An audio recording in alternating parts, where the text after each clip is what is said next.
Today's story is The Silent Watcher. It was a stormy night, and the rain battered the windows like desperate fingers trying to claw their way inside. Ethan sat alone in his dimly lit living room, scrolling mindlessly on his phone. His parents were out of town, and his younger sister was staying at a friend's house. He had the entire house to himself. At first, it felt exciting. No rules, no interruptions. Just him and his late-night movie. But as the night wore on, an eerie silence settled over the house, the kind that made you hyper-aware of every creak, every rustling sound, every shadow shifting in the corners of your vision.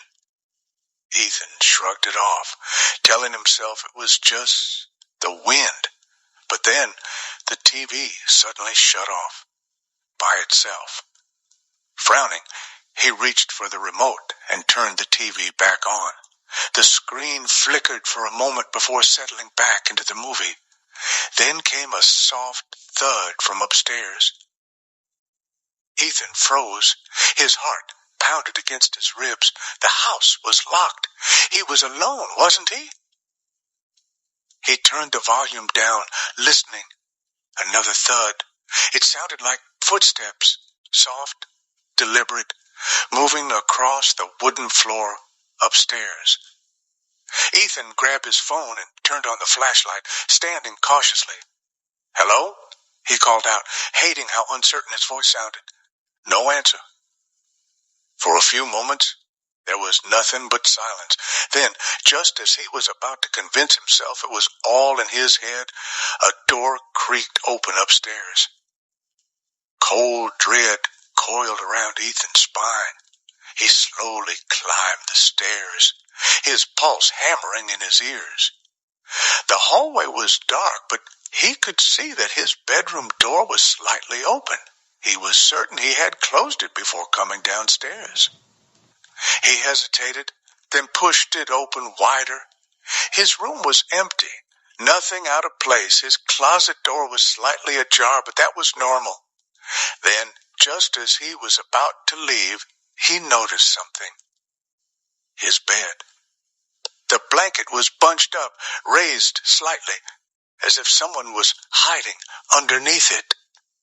Ethan's breath hitched. He swallowed hard and, with shaky fingers, reached forward.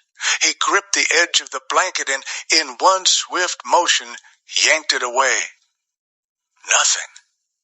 His mind screamed at him to get out of the house, but before he could react, his closet door slammed shut. Ethan stumbled back, his flashlight shaking in his hand. He stared at the closet, paralyzed. He had to get out. Now! Then, slowly, agonizingly slow, the closet door creaked open, and he saw it. A figure crouched inside, its body twisted and elongated, its eyes black and hollow.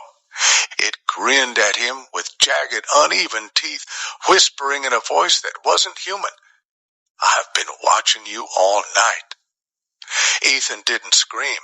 He couldn't. His legs finally obeyed, and he bolted, nearly tumbling down the stairs. He sprinted to the front door, fumbling with the lock, his fingers numb with fear. Just as he threw the door open, he dared one last glance back. The figure stood at the top of the stairs, watching him. Then, as the lightning flashed, it was suddenly right behind him. The neighbors found the front door wide open the next morning. Ethan was gone. His phone lay on the porch, its screen cracked. The only clue left behind was a message written in jagged letters on the wall of his bedroom. "He let me in." The end. Next story is The Unseen Guest. The power had gone out an hour ago, plunging the house into darkness. Aisha sat alone in the living room, gripping her phone tightly.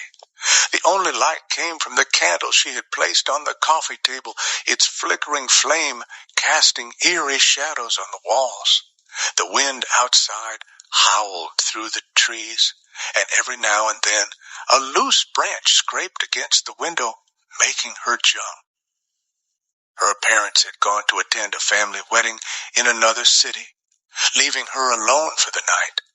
She had initially enjoyed the solitude, watching movies and scrolling through her phone without interruption. But as the hours passed, the silence in the house became heavier, pressing down on her like an invisible force. She sighed and tried to shake off the uneasiness, convincing herself that it was just her imagination playing tricks on her. Just as she was about to get up and head to bed, she heard it, a soft rustling sound from the kitchen. Aisha froze, her breath caught in her throat. The house was locked. There shouldn't be anyone inside. She slowly turned her head toward the kitchen doorway, her heart hammering in her chest. The darkness beyond the candlelight was thick, impenetrable. For a moment, she thought she had imagined the sound, but then a chair scraped against the floor. Panic surged through her veins. Someone was in there, someone she couldn't see. She reached for her phone with trembling fingers, quickly opening the dial pad to call her parents. But before she could press the call button, her phone screen flickered and went black. The battery had died. A deep silence followed. Aisha held her breath, listening. Then came another noise, a slow, deliberate footstep from the kitchen. She had to move, had to get out, but her body felt frozen in place. Then another step, closer this time. Her survival instincts kicked in. She grabbed the candle, clutching it tightly as she stood up. She tiptoed toward the front door, barely breathing. As she reached for the lock, she heard it. A voice, low and hoarse, coming from the kitchen. "Where are you going, Aisha?" Her blood ran cold. Her legs buckled beneath her, and she nearly dropped the candle. The voice was familiar, but distorted. Slowly, painfully, she turned her head toward the kitchen. The darkness stretched before her, revealing nothing. But the presence was there, watching, waiting. Then, a sharp knock on the window. Aisha screamed and spun around. The candle slipped from her grip, crashing to the floor, plunging the room into complete darkness. For a few agonizing seconds, she sat there, paralyzed, her ears straining for any sound. Then, suddenly, the kitchen door creaked open. And this time, the footsteps weren't slow. They were running straight toward her. The end. Next story is The Thing in the Hallway. The clock struck midnight, and the house was drenched in an eerie silence. Armand sat in his dimly lit bedroom, his phone the only source of light. His parents were out of town, and his younger sister was at their grandmother's house. He had the entire house to himself for the weekend. The first few hours had been fun. Loud music, junk food, and endless scrolling on his phone. But now, as the night deepened, a strange uneasiness settled over him. He convinced himself that it was just the silence playing tricks on his mind. But then he heard it, a faint tap, tap, tap, coming from the hallway outside his room. He froze, his fingers hovering over the phone screen. The sound was so light, so deliberate, that for a moment he wondered if he had imagined it. Then it came again. Tap, tap, tap. Armand swallowed hard. His house was locked. The doors, the windows, everything was shut tight. He was alone, or at least he was supposed to be. He turned on his phone flashlight and pointed it toward the doorway.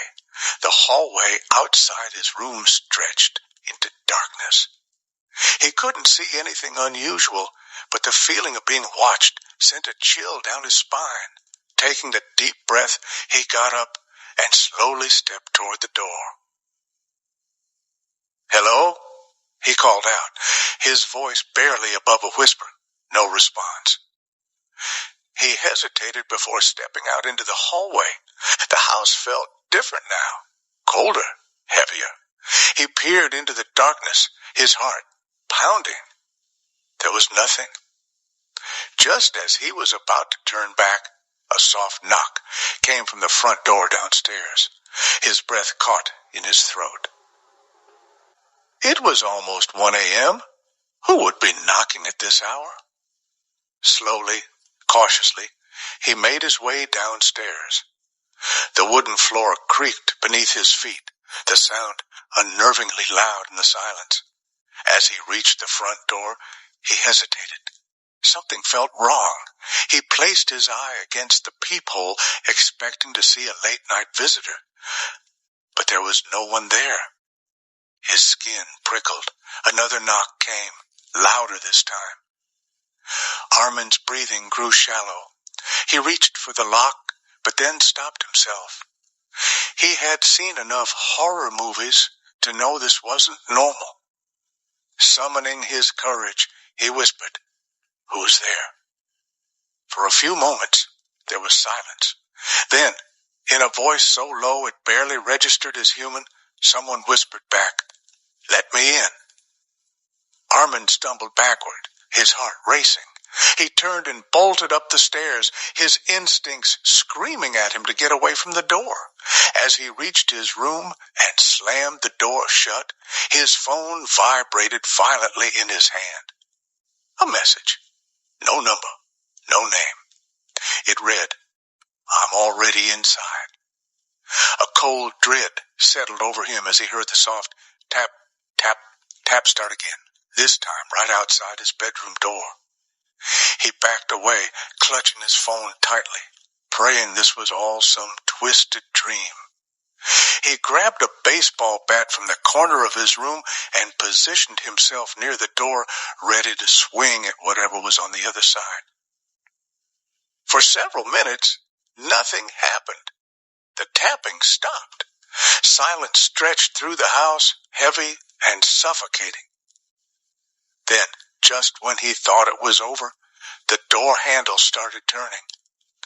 Armin didn't wait. He swung the door open and lashed out with the bat, but there was nothing there. The hallway was empty. His breathing came in ragged gasps as he took slow steps forward, scanning every corner, every shadow.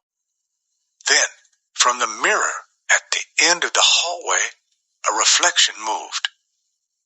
But it wasn't his. A twisted, grinning figure stood behind him in the mirror, its eyes hollow and dark, its hand reaching for his shoulder. Armin spun around with a scream, but there was no one there. His heart nearly stopped. His hands shook as he took a step back toward his room. His only thought was to lock himself inside, to call for help, till the lights flickered. A voice, raspy and hollow, whispered in his ear, "You shouldn't have opened the door." Armin's vision blurred as everything around him turned to darkness. The next morning, his parents returned to find him curled up in his bed, shaking but unharmed. He told them about the night, about the knocks, the whispers, the thing in the mirror. They searched the entire house. Every door was locked, every window shut. There was no sign of forced entry.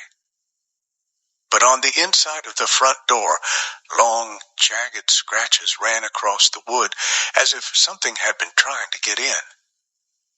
And that was today's story. But was it real or just a trick of the mind? I'll leave that for you to decide. But remember, never walk alone in the dark, because something is always watching you. We'll be back soon with another terrifying tale. Until then, keep your lights on.